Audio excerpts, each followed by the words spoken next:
Shalom, hari ini mari kita bersama-sama mengalami janji Tuhan dan mau melakukan apa yang Tuhan perintahkan dalam kehidupan kita.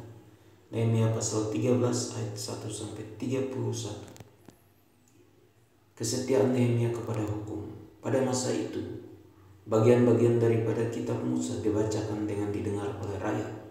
Didapati tertulis dalam kitab itu bahwa orang Ammon dan orang Moab tidak boleh masuk jemaah Allah untuk selamanya, karena mereka tidak menyongsong orang Israel dengan roti dan air, malah mengupah Bileam melawan orang Israel supaya dikutukinya. Tetapi Allah kami mengubah kutuk itu menjadi berkat. Ketika mereka mendengar pembacaan Taurat itu, mereka memisahkan semua peranakan dari orang Israel. Tetapi sebelum masa itu, Imam Eliasib yang diangkat untuk mengawasi bilik-bilik rumah Allah kami dan yang mempunyai hubungan erat dengan Tobia, menyediakan sebuah bilik besar bagi Tobia itu. Sebelumnya orang membawa ke bilik itu korban sajian, kemenyan, perkakas-perkakas dan persembahan persepuluhan daripada gandum, anggur dan minyak yang menjadi hak orang-orang Lewi, para penyanyi dan para penunggu pintu gerbang, dan persembahan khusus bagi para imam.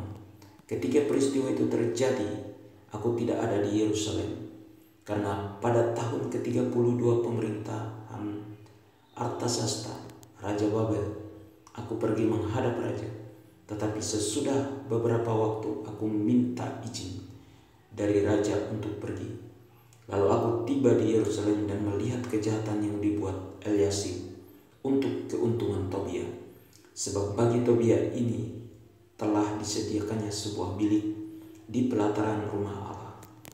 Aku menjadi sangat kesal, lalu kulempar semua perabot rumah Tobia keluar bilik itu. Kemudian kusuruh tahirkan bilik itu. Sesudah itu kubawa kembali ke sana perkakas-perkakas rumah Allah, korban sajian dan kemenyan. Juga kudapati bahwa sumbangan-sumbangan bagi orang-orang Lewi tidak pernah diberikan, sehingga orang-orang Lewi dan para penyanyi yang bertugas masing-masing lari ke ladangnya. Aku menyesali para penguasa, kataku. Mengapa rumah Allah dibiarkan begitu saja? Lalu kukumpulkan orang-orang Lewi itu dan kukembalikan pada tempatnya.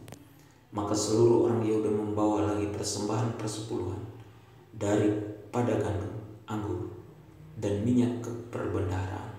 Sebagai pengawas-pengawas perbendaharaan kuangkat Imam Selemia dan Sadok, seorang ahli kitab, dan Pedaya, seorang Lewi, sedang Hanan bin Zakur bin Matanya diperbantukan kepada mereka. Karena orang-orang itu dianggap setia, mereka diserahi tugas untuk mengurus pembagian kepada saudara-saudara mereka. Ya Allah, ku ingatlah kepadaku karena hal itu, dan janganlah hapuskan segala perbuatan bakti yang telah kulakukan terhadap rumah Allahku dan segala pelayanan di dalamnya. Pada masa itu kulihat di Yehuda orang-orang memeras anggur pada hari Sabat. Pula orang-orang yang membawa berkas-berkas gandum dan memuatnya di atas keledai. Juga anggur, buah anggur dan buah ara dan berbagai muatan yang mereka bawa ke Yerusalem pada hari Sabat. Aku memperingatkan mereka ketika mereka menjual bahan-bahan makanan. Juga orang-orang Tirus yang tinggal di situ membawa ikan dan berbagai barang dagangan dan menjual itu kepada orang-orang Yehuda pada hari Sabat, bahkan di Yerusalem. Lalu aku menyesali pemuka-pemuka orang Yehuda. Kataku kepada mereka, kejahatan apa yang kamu lakukan ini dengan melanggar kekudusan hari Sabat? Bukankah nenek moyangmu telah berbuat demikian, sehingga Allah kita mendatangkan seluruh malapetaka ini atas kita dan atas kota ini? Apakah kamu bermaksud memperbesar murka yang menimpa Israel dengan melanggar kekudusan hari Sabat? Kalau sudah remang-remang di pintu-pintu gerbang Yerusalem menjelang hari Sabat, kusuruh tutup pintu-pintu dan kuperintahkan supaya jangan dibuka sampai lewat hari Sabat. Dan aku tempatkan beberapa orang dari anak buahku di pintu-pintu gerbang supaya tidak ada muatan yang masuk pada hari Sabat. Tetapi orang-orang yang berdagang dan berjualan rupa-rupa barang itu kemudian bermalam juga di luar tembok Yerusalem 1-2 kali. Lalu aku memperingatkan mereka, kataku, mengapa kamu bermalam di depan tembok? Kalau kamu berbuat itu sekali lagi, akan kukenakan tanganku kepadamu. Sejak waktu itu mereka tidak datang lagi pada hari Sabat. Juga kusuruh orang-orang Lewi mentahirkan dirinya dan datang menjaga pintu-pintu gerbang untuk menguduskan hari Sabat. Ya Allahku, ingatlah kepadaku juga karena hal itu, dan sayangilah aku menurut kasih setiamu yang besar. Pada masa itu juga kulihat bahwa beberapa orang Yahudi memperistri perempuan-perempuan Asdod, perempuan-perempuan Amon, atau perempuan-perempuan Moab. Sebagian dari anak-anak mereka berbicara bahasa Asdod atau bahasa bangsa lain itu dan tidak tahu berbicara bahasa Yahudi. Aku menyesali mereka, kukutuki mereka, dan beberapa orang di antara mereka kupukuli dan kucabut rambutnya, dan kusuruh mereka bersumpah demi Allah demikian: jangan sekali-kali kamu serahkan anak-anak perempuanmu kepada anak lelaki mereka, atau mengambil anak-anak perempuan mereka sebagai istri untuk anak-anak lelakimu atau untuk dirimu sendiri. Bukankah Salomo Raja Israel telah berbuat dosa karena hal semacam itu? Walaupun di antara begitu banyak bangsa tidak ada seorang raja seperti dia, yang dikasihi Allahnya dan diangkat oleh Allah itu menjadi raja seluruh Israel.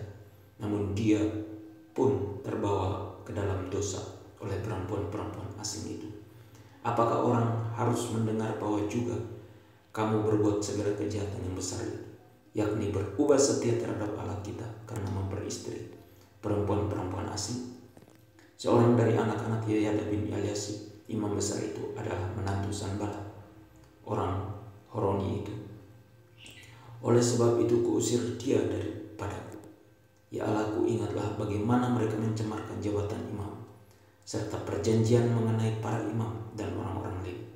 Kutahirkan mereka dari segala sesuatu yang asing dan kutetapkan tugas-tugas untuk para imam dan orang-orang Lewi, masing-masing dalam bidang pekerjaannya.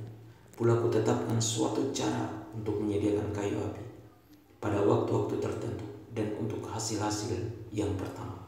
Ya Allahku, ingatlah kepadaku demi kesejahteraanku.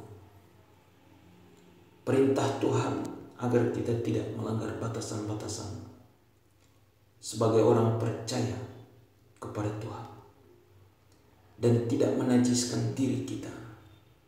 Janji dari Tuhan hari ini untuk kita bahwa Tuhan akan mengubah kutuk menjadi berkat karena Allah mengasihi dan menyayangi hidup kita. Amin. Tuhan Yesus